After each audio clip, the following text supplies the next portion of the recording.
I don't believe I forgot to put myself on the screen. Terrible. Welcome back. Our guest tonight is our old friend, military strategist, author, former U.S. Army colonel, and contributor to this program, Jonathan Lockwood, and he joins us from his home in Reston. Can I talk, Jonathan? What the hell? Yeah, I can talk. You can talk. Virginia. I'm hearing you. Weston, Virginia. Reston, Virginia. Yeah. That's right. Form your lips and form the R. Pretend you're a I pilot. have to ask you about this before we started. You had a little minor medical episode recently. You're doing better, right? Oh, yeah. Yeah, good. That's good. I didn't know if you. I'm sorry. I should have asked you whether we should mention it. Several years ago on another podcast, I was having an episode where all of a sudden the right side of my face was the right side of my mouth was drooping. I thought, what? Stroke? Yeah. And I tried to tough it out, and I paid the price for it. And said, that was not a good thing to do. No. I learned my lesson from that. So yeah, good. I thought I was completely past it. But anyway, I'm getting better, doing well, and just keeping things under control and moving right along. So. And of course, we bring you on this program to talk about the military aspects of the world. And the Iranian war is so far right now today at another ceasefire. But here's my deal, Jonathan. And we've talked about this before, and I still think this is true. So tell me if you agree or if I'm full of crap. I think the Trump administration is playing with everybody. I think they're stone cold lying about what's going on. And I don't mean, well, not just to the American public, but they're doing it to lie to the Iranians. I think they're biding time for some reason, which I assume is military. But I do not expect them. I don't think they think anything is going to come of these negotiations and settlements at all. What do you think about this? Well, I agree in part with you in that right now this is a contest of political wills. And the United States has the clear military advantage over Iran, and they have been striking successfully at Iranian leadership. They've eliminated most of the first top three layers of Iranian leadership. So other commentators have been saying the real problem that the Trump administration is having is they're trying to figure out who's really in charge over there. Yeah. Who do we negotiate with to formulate a ceasefire, an armistice, an end to the war? When is Iran going to see what the real situation is and cry uncle? Now, other analysts and colleagues of mine have said that as long as Iran believes that while they are still able to fight in some manner, even if it's a decentralized way of fighting, that they are winning. When you have a regime in charge, a revolutionary regime that's in charge, even if it's decentralized, if they believe that, as long as they believe, and they apparently have for the past 47 years, that the U.S. is the great Satan and that Israel is the little Satan, then there is not much room for rational negotiation. You don't negotiate with the great Satan or even the little Satan. Oh, right. You don't. So now, in this case, it's not. What's necessary here is not that the U.S. needs to compel what I have referred to as a Carthaginian peace, where Iran is eliminated as a political entity, like Rome versus Carthage at the end of the Punic Wars. I don't think it's going to quite come to that. But the U.S. does have military options where they can increase the pressure, strike certain aspects of Iran's military and economic infrastructure, so to where they can increase the pain level. Yeah, they can simply increase the pain level. And as Clausewitz said, war is politics continued by other means, by violent means. Yeah. And this is... Now, for me, the choice facing the United States is okay. We've waited a certain amount of time that the U.S. knows they're willing to wait. They're concerned. They have to be concerned at some level about the impact on the midterm elections if this continues too much longer. Oh, right. The economic impact on the on the American public becomes very noticeable. So, I'm gonna stop you there. I yeah, was going to bring up in my monologue after this that there's people are saying that even if the war ended tomorrow, we won't be out of the gas crisis for the next 4 months. It's going to take that long. So basically, I mean, right now it looks like even if things were to wrap up quickly, as far as the economics of it are concerned, it's going to take a while for it to get back to normal, from what I understand. right. Yeah, that could well be the case, and it's going to be a challenge for the current administration to sell the message successfully to the American public that, okay, we're over this. By the time you go to vote, you know, it will have been resolving itself fairly well. And even back during the George Herbert Walker Bush administration, after Kuwait, the United States was going through some economic problems at that point. A minor recession, and but it was correcting itself by the time of 1992. And you remember James Carville, his message was for that campaign, "It's the economy, stupid." Right. And famous words. yeah, exactly. So he was hammering away at it then.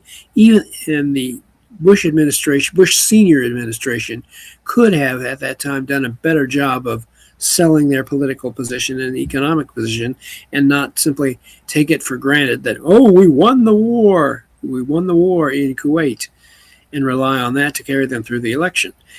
For this, if the current administration is learning any kind of lesson from history, they cannot count necessarily on redistricting to ensure that, although it does definitely increase the Republicans' odds in the November election, they have to not take it for granted. They do have the cash, and they have to basically fight for every one of those seats considered toss-ups.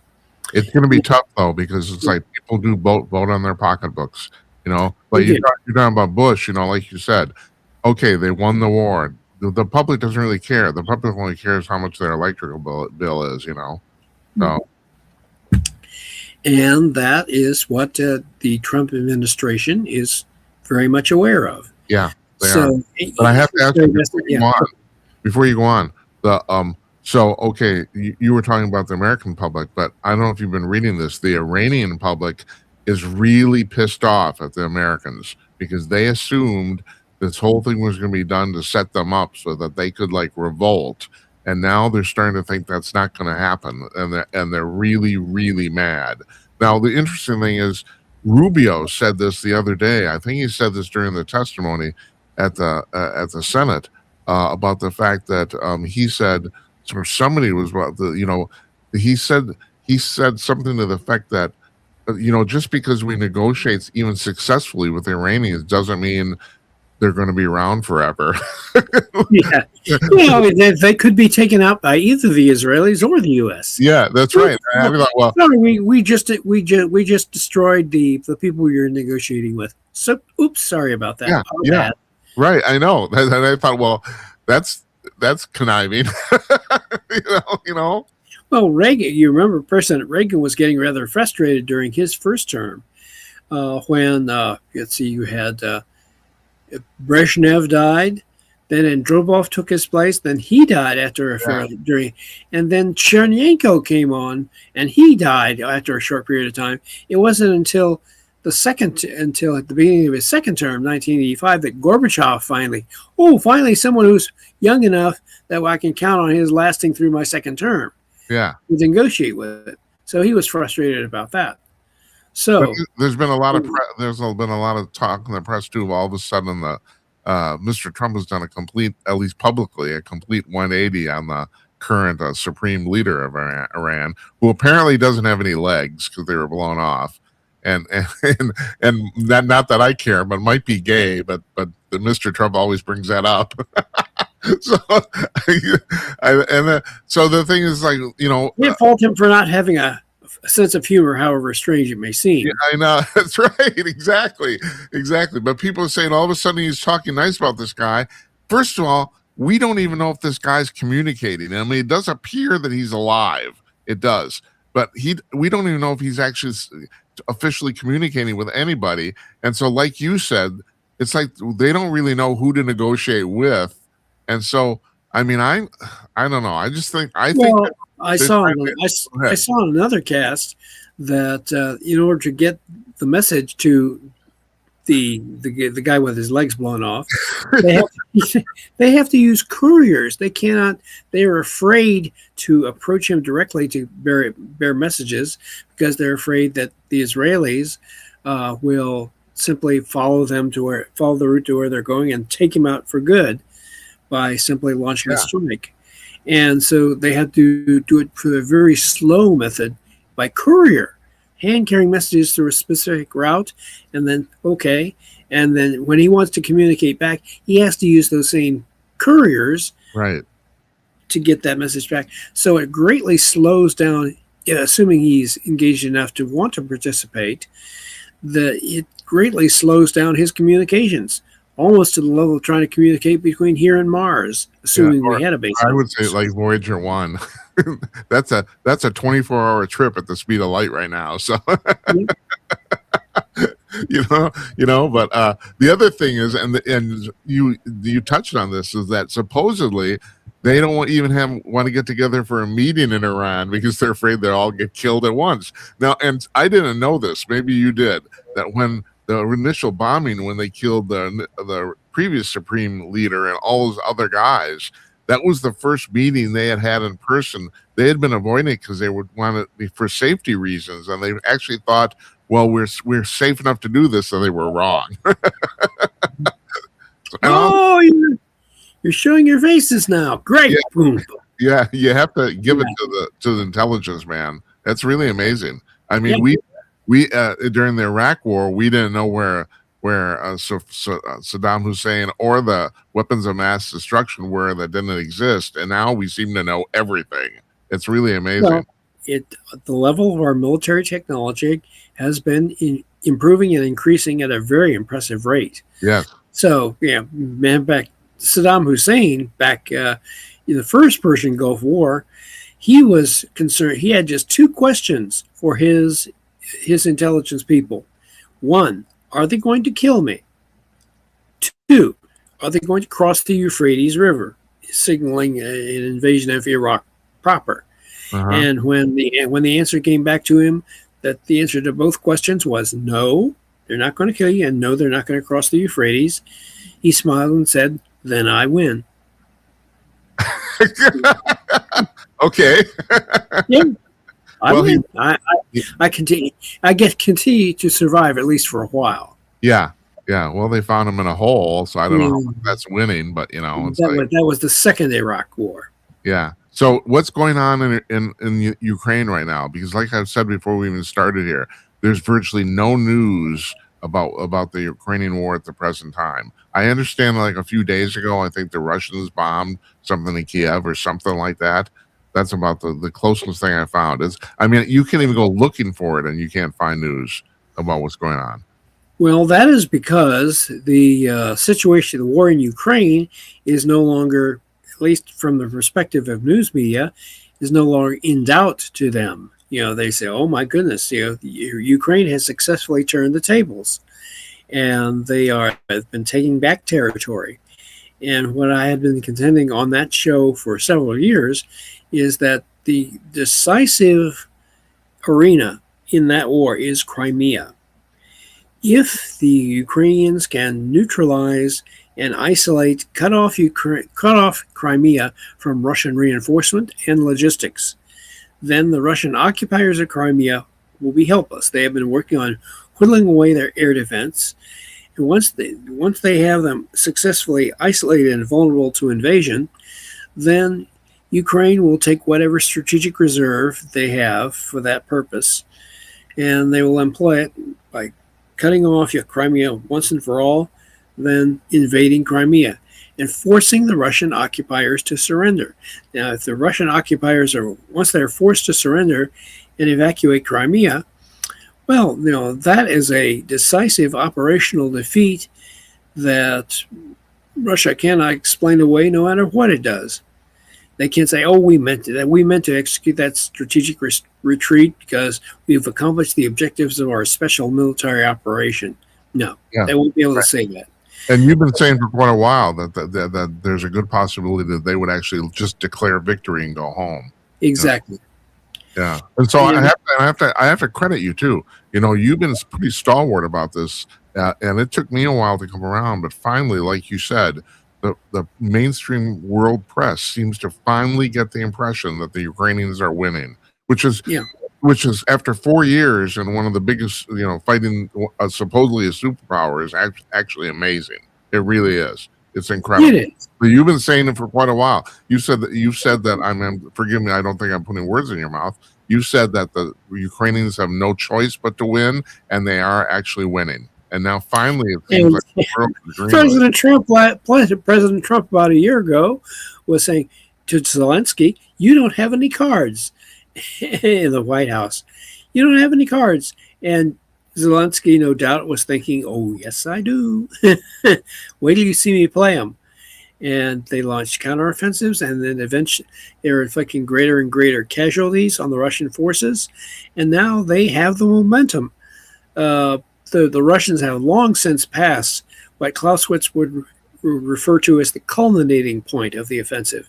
Mhm. Yeah, Clausewitz always said that when one party is on the offensive, eventually they exhaust its potential, and then the opportunity is open to the defender to mount a counteroffensive, and that is precisely what has happened here.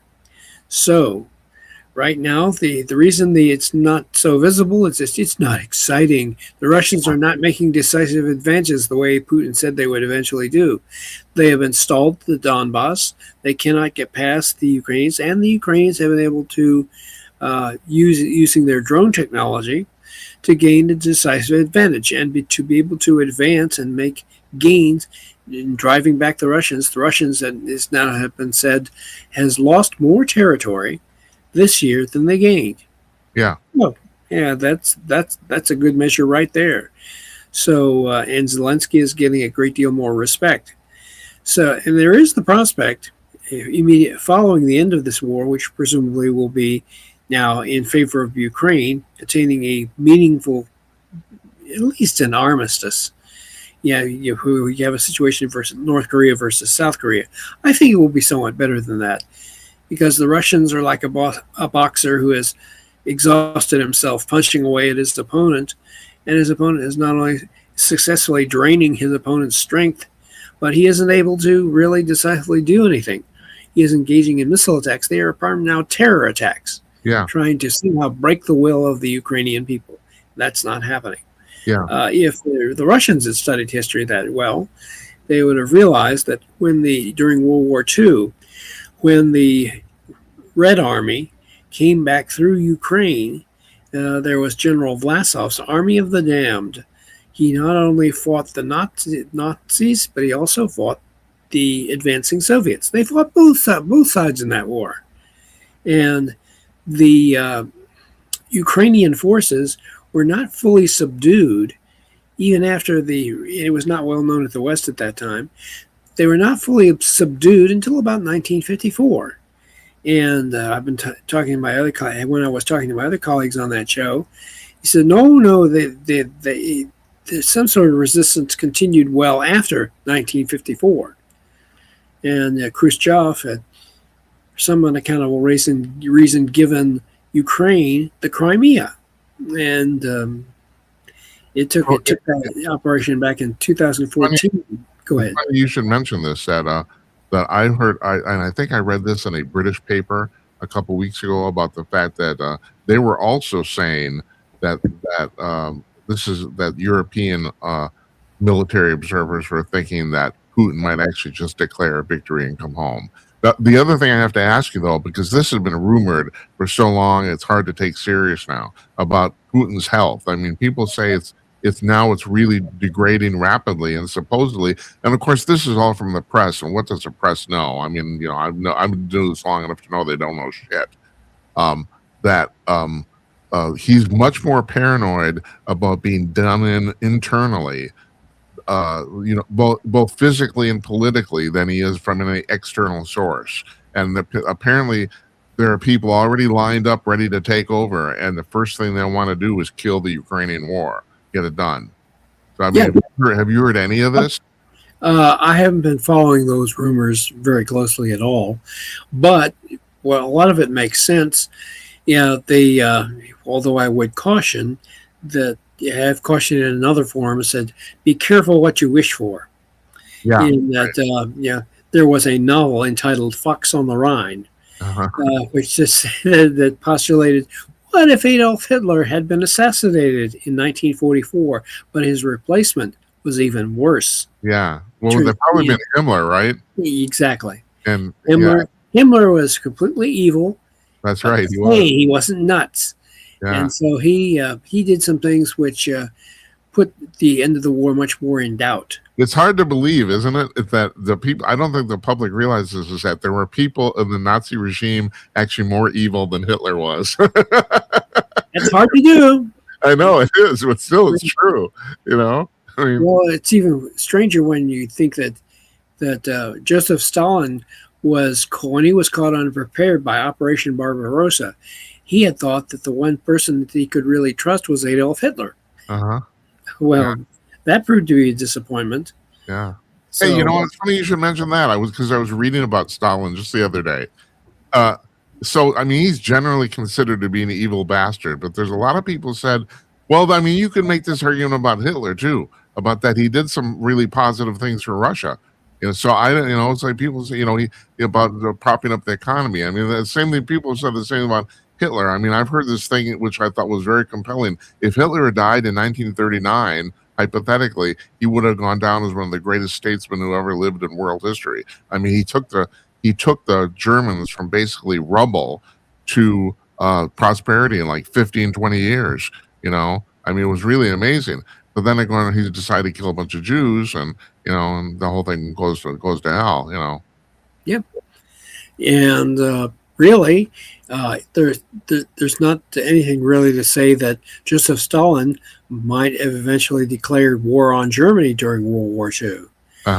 Hitler felt that he had to preempt Joseph Stalin by launching Operation Barbarossa. He was looking at the Red Army's rather poor performance against Finland in 1939-1940, the Winter War, where Joseph Stalin got what he wanted from the Finns, but the Finns inflicted enormous casualties on the Soviet army.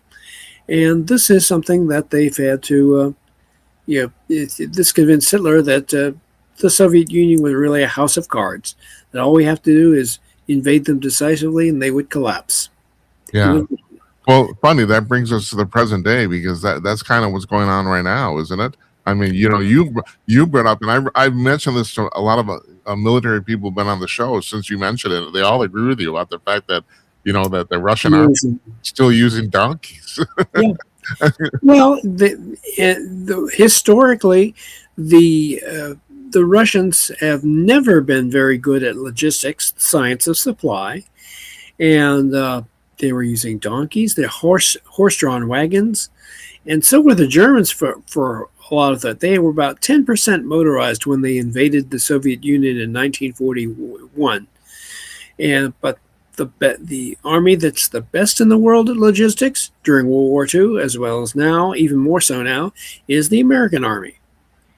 Yeah, the American Army has the science of supply down to a real science, and it is evident now. And not only in general supplying all aspects of war, but in medical recovery, in getting people off the battlefield and getting the wounded off the battlefield. Because in past centuries, a lot of your casualties came from wounded who died on the battlefield because they couldn't get them off. Yeah. And just like most of up until recently, most of the people who died in plane crashes actually died from smoke inhalation and not from the crash. Right. So they end up changing the upholstery and all the seats. You think that made a huge difference? Amazing. Yeah. Yeah. Well, Jonathan, thank you. Thanks for your time today. I appreciate it. I appreciate it too. Appreciate the opportunity. and I will be sending this on to my usual list of fans. Who, yeah, just let me know when you plan to send this broadcast out, and I will forward it to my appropriate distribution list. That would be Well, great. this is being will be shown tonight, but I have to tell you that we've kind of blown up on TikTok of all places. But on TikTok we only show like 90-second excerpts. So we'll post a few from there for sure. We post from every show, and the people watch them. We have thousands of people watching these and they comment, and it's like it's really. I mean, it's incredibly active. I mean, we haven't gotten that anywhere else. Well, send me the list of links when you've got them, and I'll forward them on to the appropriate people. I will. I Great. appreciate it. You take care. All right. We'll talk to you. You do the same. Thanks.